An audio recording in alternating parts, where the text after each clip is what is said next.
నిన్న fantastic 4 teaser వచ్చినప్పుడే చెప్పాను కదా, రీసెంట్ గా చాలా Hollywood films super bowl event కి ప్లాన్ చేసుకున్న టీజర్స్ అండ్ ట్రైలర్స్ ని ముందుగానే రిలీజ్ చేస్తున్నారు. తర్వాత ఈవెంట్ లోని టీవీ స్పాట్స్ ని రిలీజ్ చేద్దామని. మొత్తానికి జురాసిక్ వరల్డ్ రీబర్త్ ఫిల్మ్ సంబంధించిన ఫస్ట్ టీజర్ ట్రైలర్ వచ్చేసిందనమాట. Previous Jurassic World second and third part వల్ల కంప్లీట్ రెప్యుటేషన్, ఇంట్రెస్ట్ అనేది ఫ్రాంచైజ్ మీద మొత్తంగా పోయింది. కానీ ఈసారి డైరెక్టర్ గెరెత్ ఎడ్వర్డ్స్ కాబట్టి నమ్మకం బాగా పెరిగింది. మెయిన్ రీజన్ ఆయన ఇంతకు ముందు గాడ్జిల్లా 1 గానీ and star wars rogue 1 film గానీ రీసెంట్ గా ద క్రియేటర్ లాంటి ఫిల్మ్స్ ని అందించారు. సో క్రియేటర్ అయితే చాలా లో బడ్జెట్ లో తీసిన ఫిల్మ్, కానీ ఈసారి బిగ్ బడ్జెట్ తోటి అండ్ హారర్ జానరాని మంచి పొటెన్షియల్ ని వాడుకోగలిగే డైరెక్టర్ కాబట్టి ఆయన మీద నమ్మకంతో పాటు original Jurassic park first film యొక్క రైటర్ కూడా డేవిడ్ కోప్ ఈ ఫిల్మ్ కి రైటర్ గా పనిచేయడం కూడా చాలా ఇంట్రెస్టింగ్ పాయింట్ అనమాట. ఎందుకంటే ఈ ఫిల్మ్ యొక్క స్టోరీ కూడా అంతే ఇంట్రెస్టింగ్ పాయింట్ తోటి తీసుకోబోతుంది. అయితే ఈ ఫిల్మ్ ప్రీవియస్ ఫిల్మ్స్ కి కనెక్ట్ అయి ఉంటుందా లేదా అండ్ ఈ ఫిల్మ్ లో మనం చూడబోతున్న ప్లాట్ పాయింట్స్, ప్రైమేజ్ ఏంటో క్లియర్ గా ఈ వీడియోలో తెలుసుకుందాం. టీజర్ ట్రైలర్ లో కూడా చాలా మంచి డీటెయిల్స్ ని రివీల్ చేశారు.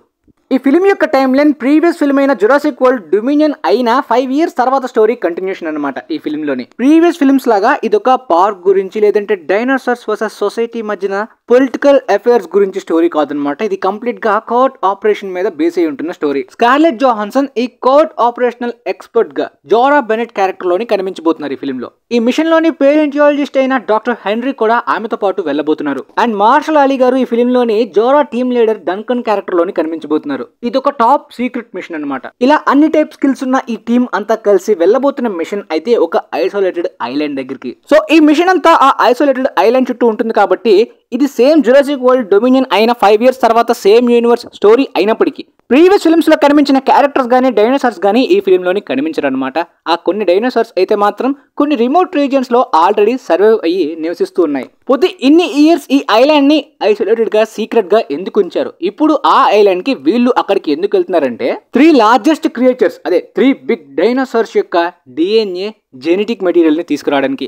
ఆ డ్రగ్ ద్వారా ఎన్నో మిలియన్ హ్యూమన్ లైఫ్స్ ని సేవ్ చేయొచ్చు అనమాట. ఫర్ ఎగ్జాంపుల్ క్యాన్సర్ డిసీజ్ లాంటివి ఇలాంటి ఉంటుంటాయి కదా, ఇలా క్యూర్ లేని ఎన్నో డిసీజెస్ కి అండ్ హ్యూమన్ లైఫ్స్ ని సేవ్ చేయడానికి ఈ డ్రగ్ యూజ్ అవుతుంది. అయితే ఈ డ్రగ్ ఆల్రెడీ సర్వైవ్ అయిన నార్మల్ డైనోసార్స్ దగ్గర ఉండదా? ఈ ఐసోలేటెడ్ సీక్రెట్ ఐలాండ్ దగ్గర మాత్రమే, ఈ క్రియేచర్స్ దగ్గర మాత్రమే ఎందుకు ఉంటుంది? అసలు ఈ ఐలాండ్ లోకి ఆ క్రియేచర్స్ ఎలా వచ్చాయంటే, original Jurassic park first film Steven Spielberg గారి డైరెక్షన్ లో వచ్చిన ఆ ఫస్ట్ ఫిల్మ్ మీరు చూసినట్టయితే జురాసిక్ పార్క్ పెట్టడానికి అయితే మాత్రం ఈ డైనోసార్స్ మీద రీసెర్చ్ చేసి అంతరించిపోయిన ఈ స్పీసీస్ ని తిరిగి బ్రతికిస్తారు, పుట్టిస్తారు. లైక్ ఒక మస్కిటో అయితే మాత్రం డైనోసార్స్ ని కుట్టడం గానీ, ఆ మస్కిటో అయితే మాత్రం ఒక స్టోన్ లో ఇరుక్కోవడం గానీ, ఆ మస్కిటోలోని డైనోసార్ ని కుట్టిన తర్వాత అందులో ఉన్న DNA ద్వారా చాలా స్పీసీస్ మీద రీసెర్చ్ అండ్ ల్యాబ్స్ అన్ని ప్రయోగించిన తర్వాత ఆ స్పీసీస్ ని తిరిగి తీసుకురావడం గానీ, జురాసిక్ పార్క్ ని పెట్టడం గానీ జరిగింది. ఈ విధంగా కొన్ని రీసెర్చ్ ల్యాబ్స్ లోని కొన్ని మ్యూటేటెడ్ డైనోసార్స్ ని ప్రయోగించారు అనమాట. ఆ విధంగా ఈ ఐసోలేటెడ్ ఐలాండ్ లోని ప్రయోగించిన ఈ మ్యూటేటెడ్ డైనోసార్స్ అనేవి చాలా ప్రమాదకరమైనవి, చాలా డేంజరస్ అనమాట. సో ఇవి జురాసిక్ పార్క్ కి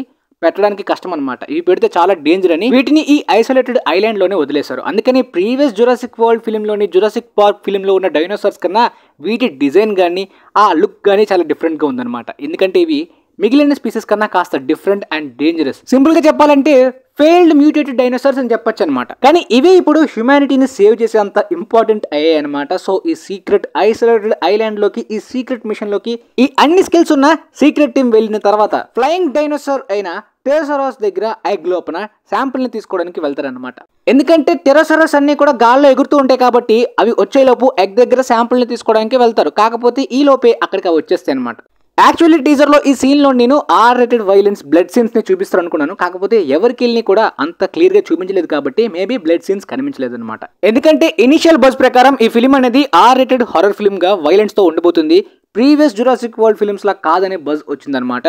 కానీ టీజర్ లో ఎక్కడ కూడా డీటెయిల్స్ అన్ని రివీల్ చేసినప్పటికీ ఈ ఫిల్మ్ R-rated గా ఉండబోతున్నట్టు ఎక్కడ కూడా చూపించలేదు. మేబీ తర్వాత చూపిస్తారులే బ్రో అనే డౌట్ మీలో చాలా మందికి రావచ్చు. కానీ టీజర్ అంటే ఫిల్మ్ యొక్క టోన్ ఏ విధంగా ఉండబోతుంది, స్టోరీ ఏ విధంగా ఉండబోతుందో క్లియర్ గా చూపించాలన్నమాట.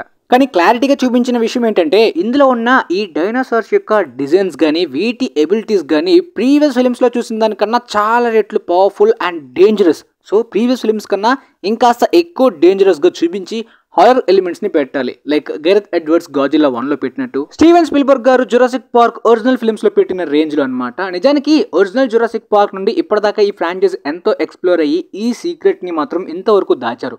అసలు పార్ట్ 1 కి ఎక్కువగా ఈ స్టోరీ కనెక్ట్ అయి ఉంటుంది. అందువల్లనే పార్ట్ 1 యొక్క రైటర్ డేవిడ్ కోప్ని ఈ ఫిల్మ్ కి తీసుకున్నారు. ఒక డిఫరెంట్ డైనోసార్ ఉంది కదా ఇంతకు ముందు ప్రీవియస్ ఫిల్మ్స్ లో మనకు చూపించింది. సో ఆ బిగ్ సీక్రెట్స్ లాగా ఫిల్మ్ లోని జురాసిక్ పార్క్ నుండి ఇప్పటిదాకా మన దగ్గర దాచిన చాలా సీక్రెట్స్ అన్ని కూడా ఈ ఫిల్మ్ లోని రివీల్ అవబోతున్నాయి. ఈ డిఫరెంట్ డైనోసార్ గురించి కూడా తెలుసుకునే ముందు అండ్ టైటానోసారస్ యొక్క డిజైన్ కూడా డిఫరెంట్ గానే మనకి టీజర్ బిగినింగ్ లోనే చూపించారనమాట. పోతే టీజర్ లో మీరు అబ్జర్వ్ చేసినట్టయితే ఈ ఐలాండ్ కి ఈ సీక్రెట్ ఆపరేషన్ గురించి వచ్చిన టీమ్ తో పాటు కొంత ఫ్యామిలీ కిడ్స్ కూడా కనిపిస్తారనమాట. అసలు వాళ్ళు ఈ ఐలాండ్ లో ఏం చేస్తున్నారు, వాళ్ళు ఎక్కడికి ఎవరి వాళ్ళు వచ్చారనే దాని గురించి కూడా టీజర్ లోనే క్లియర్ గా చూపించారు. వీళ్ళు సెపరేట్ సివిలియన్ ఫ్యామిలీ అనమాట. ఈ బోట్ అడ్వెంచర్ ద్వారా వాళ్ళు వేరే పర్పస్ మీద వెళ్తున్నప్పుడు ఈ ఆక్వాటిక్ డైనోసార్స్ అయితే మాత్రం వాళ్ళని ఈ ఐలాండ్ దగ్గర ఇరుక్కునే విధంగా చేశాయన్నమాట. అందువల్లనే వాళ్ళు ఈ ఐలాండ్ దగ్గర ఇరుక్కోవాల్సి వచ్చింది. ఈ స్పైనోసారస్ అన్ని కూడా మొసాసరస్ గురించి ట్రాప్ ని క్రియేట్ చేశాయి ఈ బోట్ చుట్టూ. వాటి యొక్క డిఫరెంట్ లుక్ ని కూడా మనకి టీజర్ లోనే రివీల్ చేశారు. ఇంతకు ముందు ఫస్ట్ లుక్ పోస్టర్స్ ద్వారా అయితే కూడా కొన్ని మ్యాగజైన్స్ లో కూడా ఆల్రెడీ రివీల్ చేశారు. వాటి సైజ్ కూడా ప్రీవియస్ ఫిల్మ్స్ లో కాకుండా ఇంకాస్త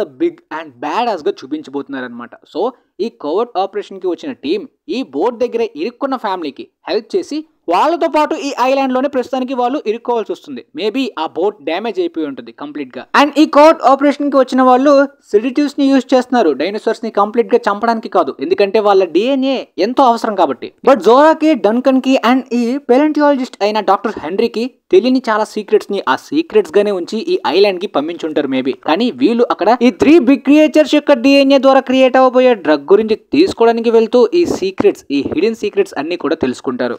అందులో ముందుగా ఈ ఫెయిల్డ్ మ్యూటేటెడ్ డైనోసార్స్ లోని ఒక డైనోసార్ యొక్క లుక్ మెల్లిగా రివీల్ చేశారు. కంప్లీట్ గా చూపించలేదు అనమాట. ఈ డైనోసార్ కంప్లీట్ గా ఏలియన్ ఫేస్ లాగా ఉందన్నమాట. రిమైనింగ్ డైనోసార్స్ లాగా కాకుండా ఒక ఏలియన్ టైప్ ఆఫ్ ఫేస్ లో ఉన్న ఈ డైనోసార్ అనేది ఒరిజినల్ జురాసిక్ పార్క్ రీసెర్చ్ లో ఫెయిల్ అయిన ఈ మ్యూటేటెడ్ డైనోసార్ ఎన్నో ఇయర్స్ గా ఈ ఐలాండ్ లోనే ఉంటుంది. ఇప్పటిదాకా ఈ ఫ్రాంచైజ్ లో దీని గురించి చూపించలేదు, ఇదే మొదటిసారి అనమాట. అయితే ఈ క్రియేషన్ గురించి, ఈ డిజైన్ గురించి వాళ్ళు తీసుకున్న ఇన్స్పిరేషన్ అయితే మాత్రం ఒరిజినల్ టీరెక్స్ యొక్క డిజైన్ తో పాటు స్టార్ వార్స్ లోని రాన్కర్ క్రియేచర్ యొక్క డిజైన్ ని అండ్ ఏలియన్ ఫ్రాంచైజ్ లోని జీనోమార్ఫ్ యొక్క డిజైన్ ని ఇన్స్పిరేషన్ గా తీసుకుని దీన్ని క్రియేట్ చేశారంట. ఇలాంటి visionary new thoughts and new interesting unique proceedings మాకు కూడా కావాల్సిందే. చూద్దాం మరి ఫిల్మ్ లో ఇలాంటి wow factors and unique proceedings తోటి హిడెన్ డీటెయిల్స్ లో ఇంకెంత ఈ ఫ్రాంచైజ్ ని రివీల్ చేస్తారనేది అండ్ కంప్లీట్ గా న్యూ ఎరా అనేది కూడా పుట్టబోతుందని కూడా ఈ టీజర్ లోనే హింట్ ఇచ్చారు. సో మేబీ సీక్వెల్ తీసే అవకాశం కూడా ఉంది ఈ క్రియేచర్స్ ద్వారా. అండ్ ఇక్కడ డిలోపోసారస్ యొక్క లుక్ ని కూడా రివీల్ చేశారు. ఇక్కడ ఒక సివిలియన్ ఫ్యామిలీకి చెందిన ఒక పర్సన్ ని చూస్తున్నట్టు. యునైటెడ్ స్టేట్స్ ఆల్రెడీ క్రియేట్ అయిన డైనోసార్స్ గురించి ఒక అగ్రిమెంట్ అయితే వచ్చారనమాట సొసైటీలోని. కాకపోతే ఈ సీక్రెట్ ఐలాండ్ లో ఉంటున్న ఈ డేంజరస్ డైనోసార్స్ గురించి ప్రపంచానికి తెలియని సీక్రెట్ మేబీ ఈ ఫిలిం ద్వారా ప్రపంచం అంతా తెలిసిపోతుందా, లేదంటే సీక్వెల్ ద్వారా రివీల్ అవుతుందా? ఒకవేళ ఈ ఐలాండ్ కి దాటి ఈ dangerous mutated dinosaurs normal dinosaurs ఉన్న ప్లేస్ లోకి కూడా వస్తే అప్పుడు ఏ విధంగా ఉంటుందో మేబీ సీక్వెల్స్ లో ఆ ఐడియాస్ ని కంటిన్యూ చేస్తారేమో. క్రిస్ ప్రాట్ అయితే మాత్రం ఈ ఫిల్మ్ లో ఉండట్లేదు. అండ్ ఆ బ్లూ క్యారెక్టర్ గానీ ప్రీవియస్ డైనోసార్స్ ఏవి కూడా ఈ ఫిల్మ్ లో ఉండట్లేదు అనమాట. ఈ ఫిల్మ్ లోని కంప్లీట్ గా ఈ న్యూ ఎరాకి చెంది ఈ న్యూ స్పీసెస్ గురించి, ఈ న్యూ ఐలాండ్ గురించి మాత్రమే ఫోకస్ చేస్తూ ఉంటుంది. సో మీకైతే ఒక క్లారిటీ వచ్చింది అనుకుంటా ఈ ఫిల్మ్ గురించి. మరి టీజర్ మీకు ఎలా అనిపించిందో కింద కామెంట్ సెక్షన్ లో తెలియజేయండి. అండ్ వీలైతే మీ ఫ్రెండ్స్ లో చాలా మందికి ఫిల్మ్ మీద డౌట్ ఉన్న వాళ్ళకి, ఇంట్రెస్ట్ ఉన్న వాళ్ళకి కూడా వీలైతే ఈ వీడియోని షేర్ చేయండి. మేబీ వాళ్ళకి కూడా యూజ్ అవ్వచ్చని అనుకుంటున్నాను. And thanks for watching guys.